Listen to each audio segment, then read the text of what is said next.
Isa si Senator Bong Revilla sa mga senador na pumabor na mabigyan ng muli ng panibagong prangkisa for 25 years ang ABS-CBN sa susunod na taon.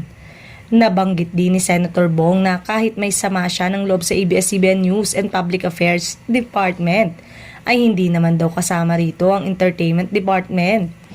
From the very beginning naman, kahit na may sama ako ng loob sa kanila, supportive ako sa ABS-CBN franchise. At hanggang ngayon, yun pa rin ang stand ko. I will support the renewal of the franchise of ABS-CBN kung sakaling mag-apply na sila sa 2025.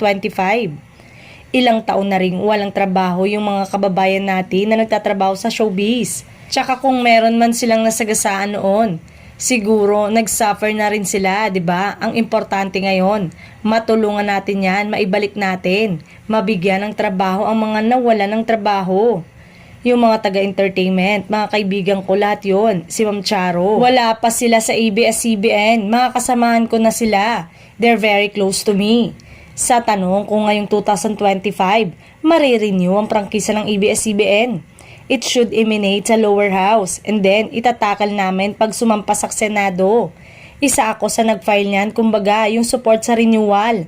Sinabi ko yon, paninindigan ko, katwiran ng senador.